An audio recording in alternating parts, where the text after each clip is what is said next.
नमस्कार विद्यार्थियों, हम पिछली कक्षाओं में आप देख चुके हैं कि हम पाचन के बारे में जो बात कर रहे थे उसमें प्रत्येक अंग जो है, प्रत्येक पार्ट जो है उसके अंदर पाचन अलग प्रकार से होता है, उनके बारे में हम अध्ययन कर रहे थे।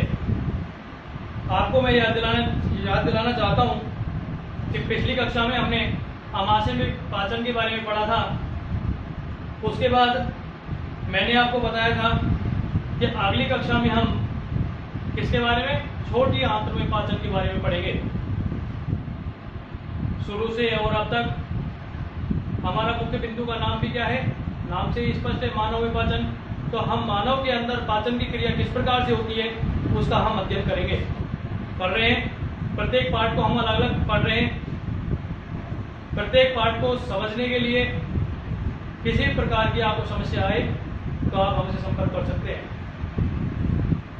छात्रों, आपको एक एक बिंदु को अच्छे से समझाने का प्रयास करेंगे।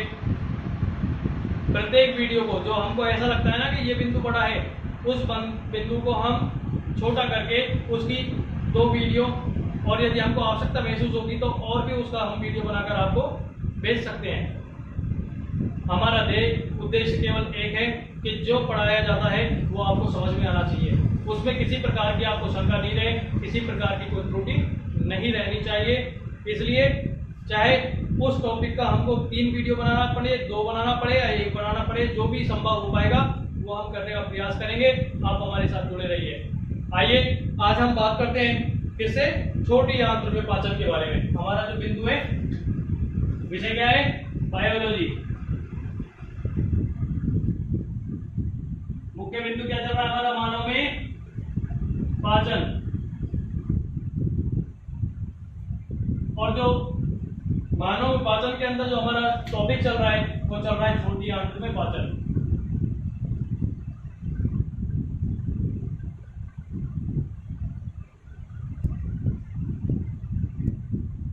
ठीक है,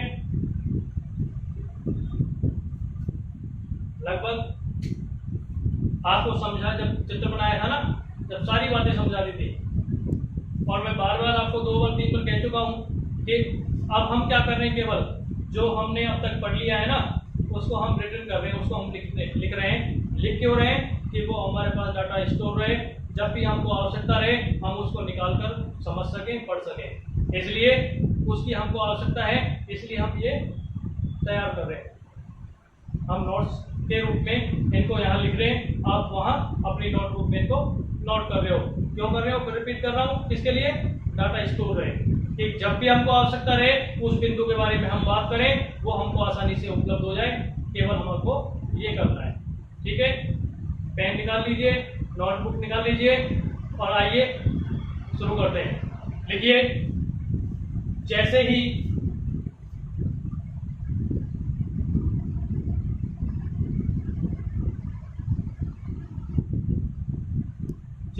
काइम ग्रहणी में पहुंचता है,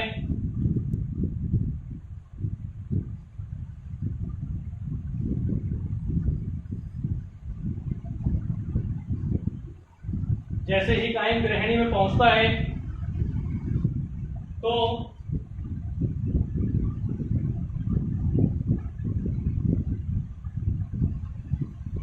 ग्रहणी की दीवार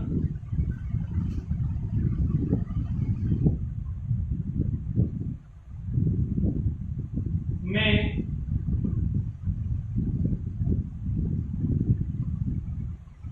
क्रमांकुंचन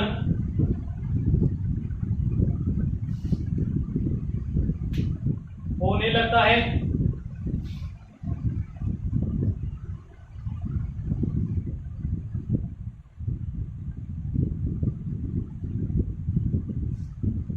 जिससे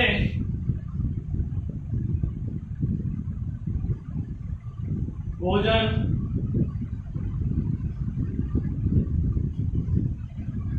आंत्र में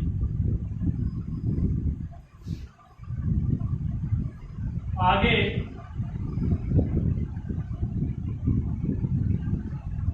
खिसकने लगता है या खिसकता है। ठीक है, जो आपको ठीक लगे वो लिख लेना।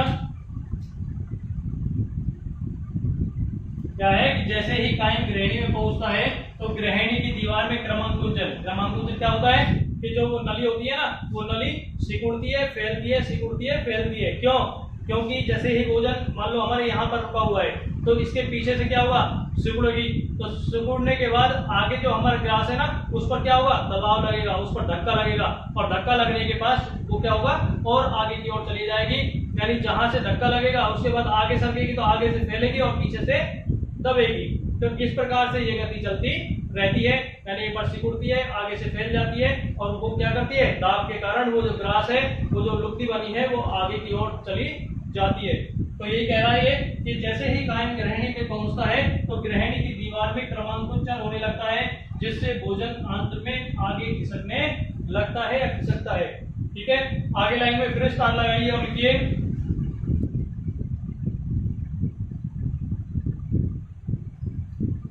ग्रहणी की दीवार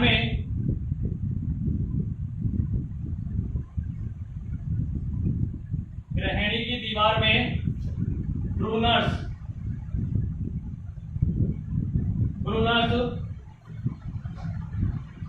श्लेष्म स्रावित ब्रूनर्स ग्रंथियां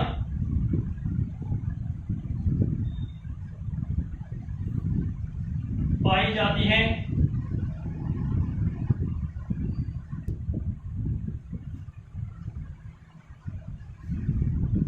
ये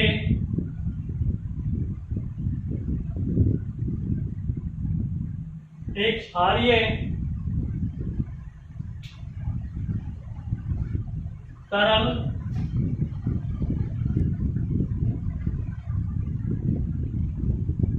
और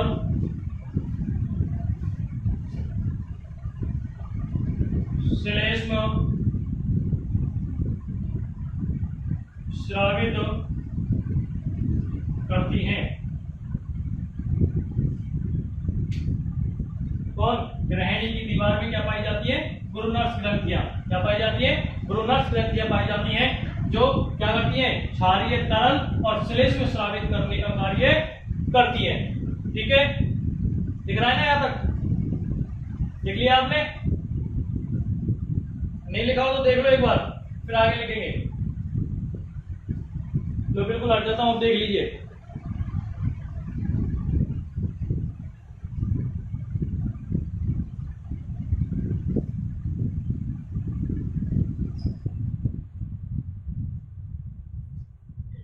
ठीक है, चलिए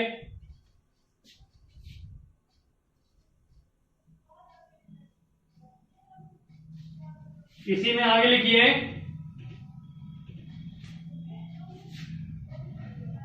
ये पदार्थ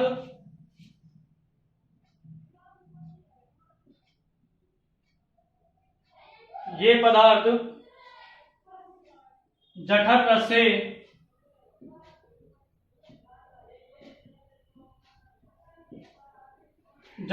से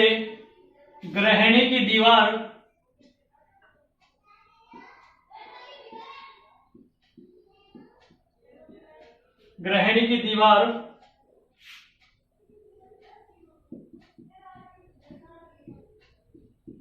की सुरक्षा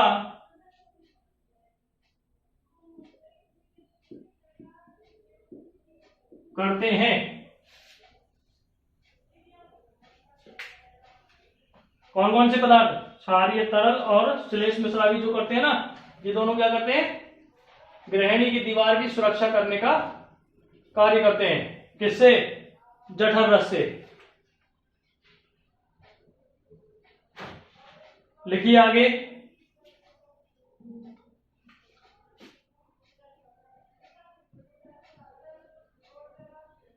छोटी आंत्र में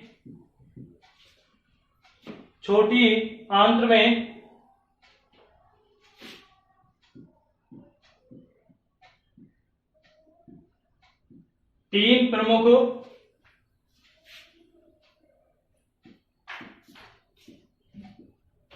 पाचक रसों की महत्वपूर्ण भूमिका होती है।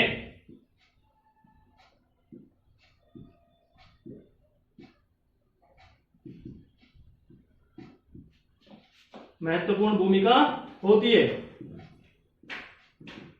देखिए कौन कौन से पाचक रस है। वो क्या कह रहा है कि छोटी आंत्र में 3 प्रमुख पाचक रसों की महत्वपूर्ण भूमिका होती है।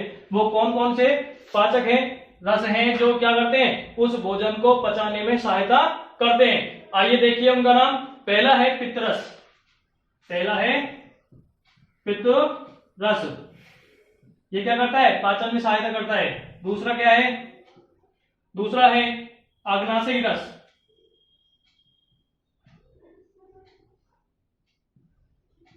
और तीसरा आता है आंत्रीय रस। ये जो तीनों रस है ना, ये क्या करते हैं, बहुत महत्वपूर्ण भूमिका निभाते हैं। किसमें, पाचन में। कहां, छोटी आंत्र में जो भोजन का पाचन होता है, उस भोजन के पाचन करने में, उस भोजन के पाचन में सहायक होते हैं। कौन कौन होते हैं, पित्तरस होता है, अग्नाशयी रस होता है और आंत्रीय रस होता है। ठीक है, क्या करते हैं, छोटी आंत्र में पाचन में सहायता करते हैं तीनों। ठीक है, तीनों रस हैं। आइए सबसे पहले हम पढ़ते हैं पित्तरस के प्रमुख कार्य। जो पित्तरस है ना, ये क्या करता है, किस प्रकार से कार्य करता है, इसके बारे में हम अध्ययन करेंगे। तो अगला बिंदु लिखिए, पित्तरस के प्रमुख कार्य। अगला जो बिंदु होगा वो क्या होगा, पित्तरस के प्रमुख कार्य।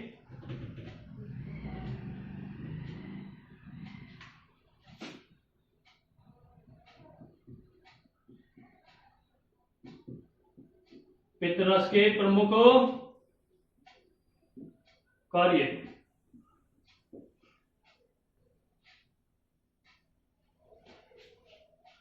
आज मैं आपको बता दूं कि केवल हम इन 2 बिंदुओं का अध्ययन करेंगे। एक तो पित्तरस के कार्य और अग्नाशयी रस, इनका करेंगे। और जो बाकी हमारा जो तीसरा बिंदु बचने वाला है आंतरीय रस, इसके बारे में हम अगले क्लास में, कक्षा में बात करेंगे, या अगले वीडियो में हम आपसे इसमें इस बिंदु के बारे में विचार करेंगे। तो अभी हमको केवल 2 पढ़ने हैं आज। कौन कौन से पढ़ने, पित्तरस के कार्य और अग्नाशयी रस के कार्य, जिसमें हमारा पहला बिंदु आता है पित्तरस के प्रमुख कार्य। इसमें आप 1 नंबर करके लिखिए, या आप स्टार करके भी लिख सकते हैं। लिखिए, HCl के प्रभाव को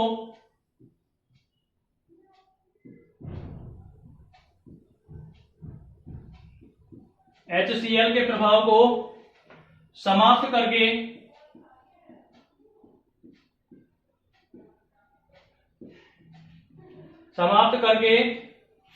काइन को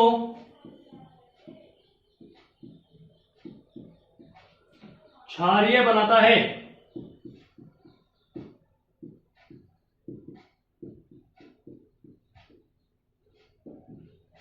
ठीक है, क्या कर रहा है पित्तरस, HCl के प्रभाव को, हमने पढ़ा ना, HCl के कार्य हमने पढ़ा, उसको आप पढ़ोगे ना, जब ये बात समझ में आ जाएगी। HCl कैसा होता है, अम्लीय होता है। कैसा होता है, अम्लीय होता है। और पित्तरस क्या कर रहा है, HCl यानी अम्लीय जो प्रभाव है ना, उसको समाप्त करने का कार्य कर रहा है। यानी HCl के प्रभाव को समाप्त करके काइन को कैसा करता है, क्षारीय बना देता है। कैसा बना देता है, क्षारीय बना देता है। आगे लिखिए, सोडियम ग्लाइकोलेट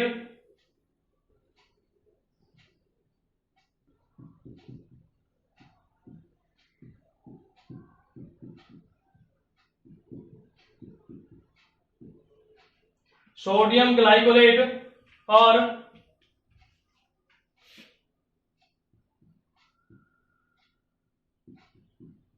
सोडियम, पूरा लिखो क्या, लिखिए, सोडियम टेरेकोलेट यानी पित्त लवण,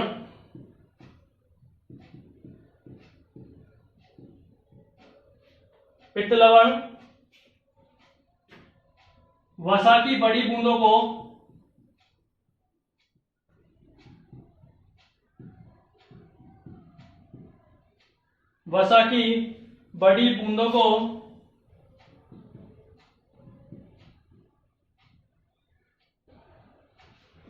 छोटी छोटी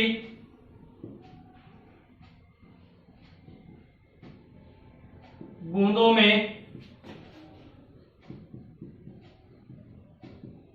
तोड़ने का कार्य करता है। स्पष्ट हो रहा होगा, आपके सारी चीज समझ में आ रही होंगी, बिल्कुल साफ लिख रहे हैं अपन।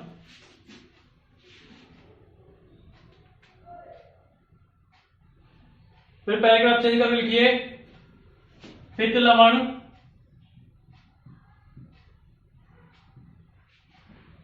लवण वसा के पृष्ठ तनाव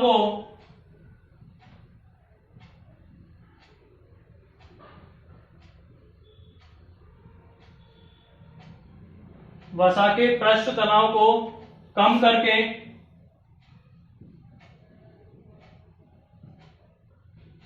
करके उसे छोटी छोटी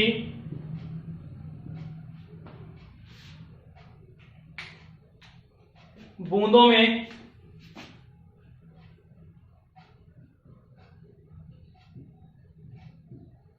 तोड़ देते हैं।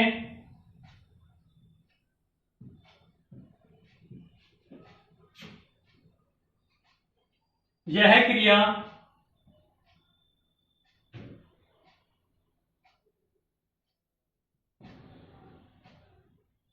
तोड़ने की यह क्रिया वसा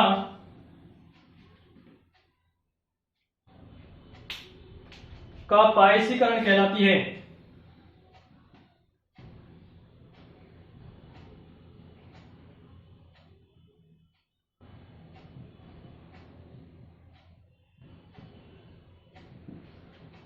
ठीक है, देख लीजिए।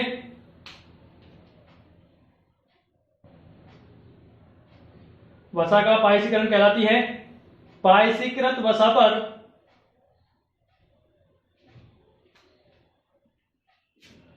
लिख दूं क्या? नहीं लिख रहा।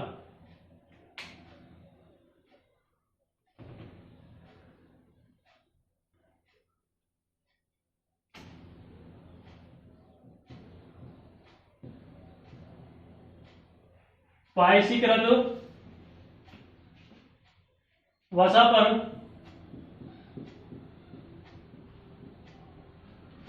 पर एंजाइम तेजी से कार्य करते हैं।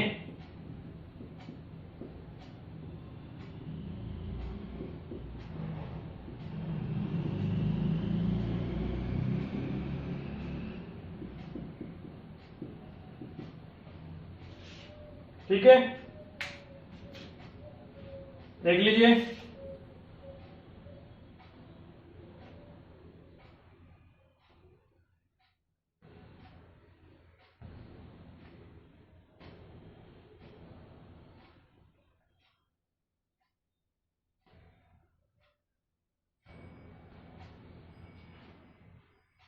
नेक्स्ट लिखिए,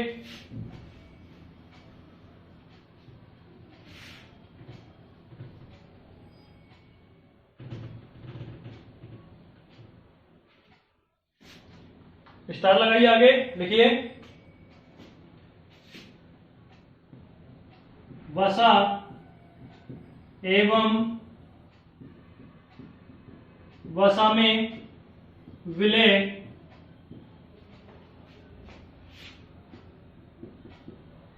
विटामिन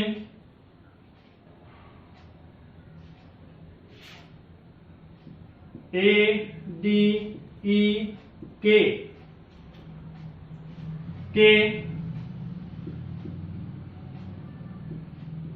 अवशोषण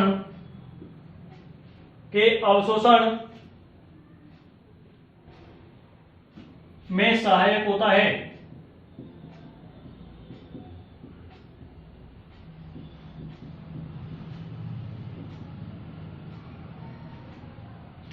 ठीक है, नेक्स्ट लिखिए, बिलिरुबिन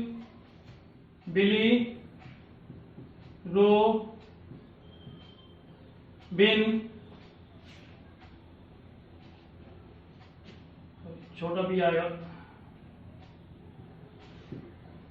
बिलीरुबिन एवं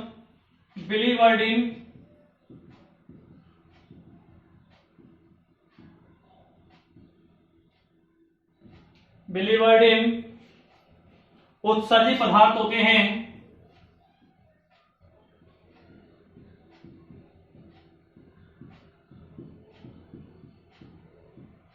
उत्सर्जी पदार्थ होते हैं, अतः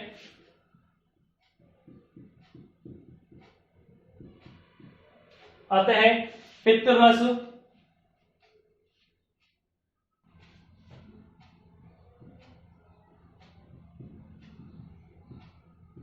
उत्सर्जन का भी माध्यम होता है।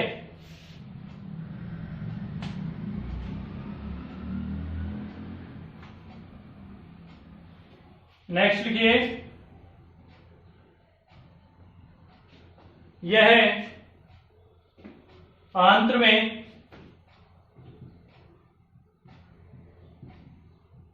हानिकारक जीवाणुओं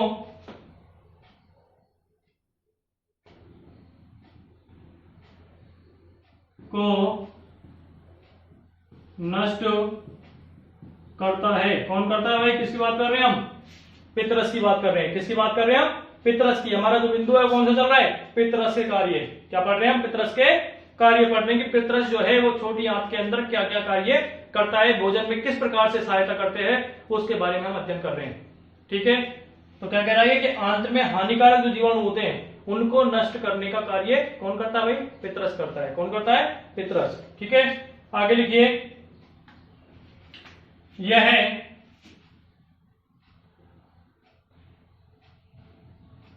आंत्र में क्रमांकुंचन को बढ़ाता है। कौन बढ़ा रहा है भाई? कौन बढ़ा रहा है? पितरस बढ़ा रहा है। क्योंकि हम बात किसकी कर रहे हैं? पितरस की कर रहे हैं। बिल्कुल क्लियर है ना आपको? किसी प्रकार का संकोच करने की जरूरत नहीं है। जो हम बात कर रहे हैं वो कैसे, किसके बारे में बात कर रहे हैं हम? पितरस के कार्य के बारे में हम अध्ययन कर रहे हैं, इसके बारे में बात कर रहे हैं। तो हमने जो भी लिखा है ना, वो सभी कार्य किसके अंदर होते हैं? पितरस के द्वारा होते हैं, छोटी आंत्र के अंदर होते हैं। ठीक है, आइए अब अगला बिंदु आता है अग्नाशयी रस। कौन सा आता है? अग्नाशयी रस।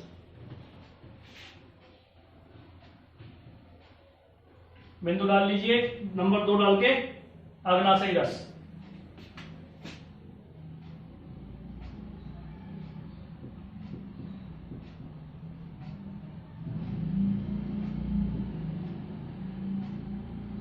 लिखिए भाई, लगभग, देखिए इसका लगभग, इसका पीएच मान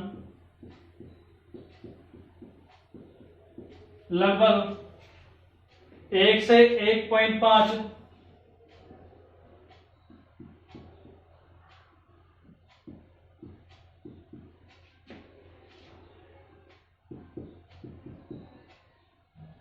होता है।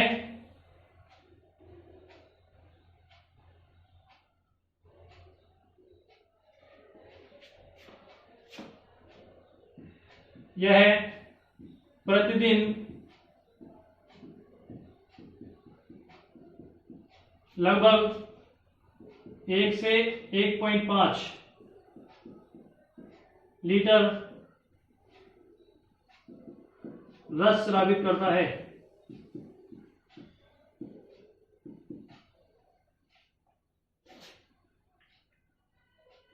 इसमें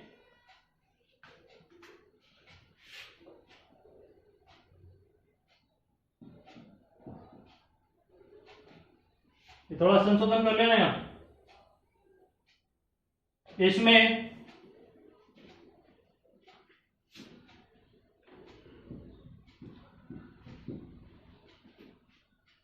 98%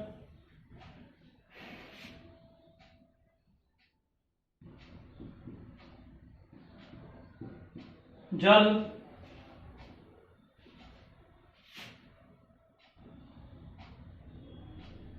एवं लगभग 2%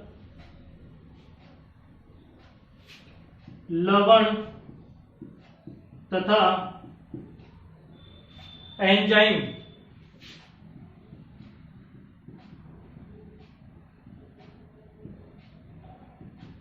उपस्थित होते हैं।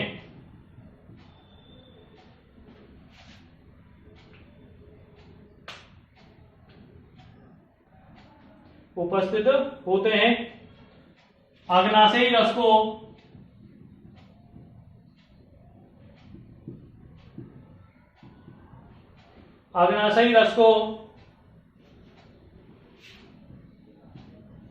पूर्ण पाचक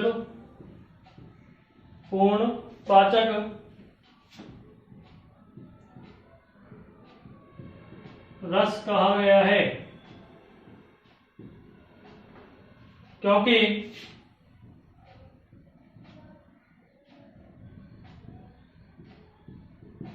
इसमें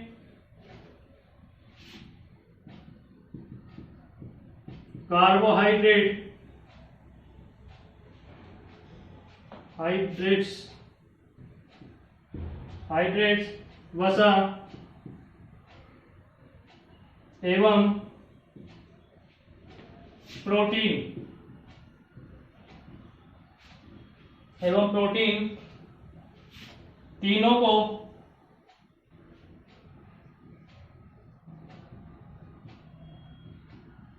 तीनों को पचाने वाले किस को, कार्बोहाइड्रेट्स को, वसा को और प्रोटीन को, तीनों को पचाने के लिए क्या पाए जाते हैं? पचाने के लिए इसमें एंजाइम उपस्थित होते हैं। ठीक है, देख लीजिए आप।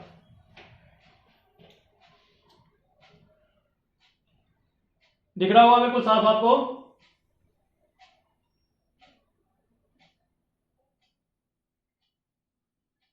ठीक है,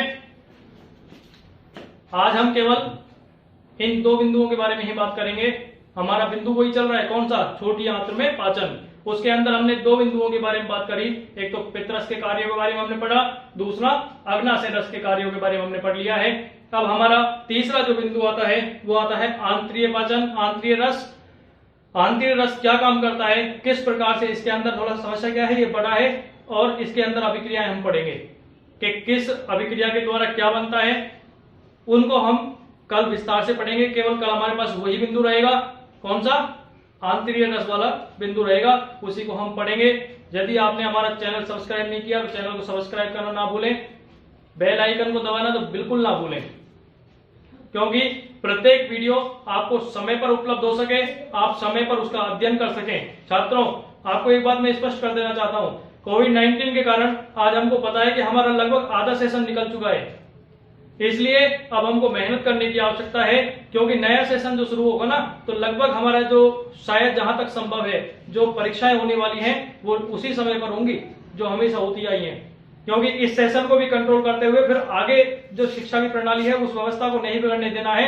इसलिए जब भी ये शुरू होगा तो हमारे पास समय बहुत कम बचने वाला है, हमको ध्यान देना है और अभी से पढ़ के चलना है। आपको प्रत्येक वीडियो मिलती रहे, इसलिए आप बेल आइकन दबाना बिल्कुल ना भूलें। अभी दबाएं, यदि नहीं दबाया तो सब्सक्राइब अभी करें, यदि नहीं किया है तो।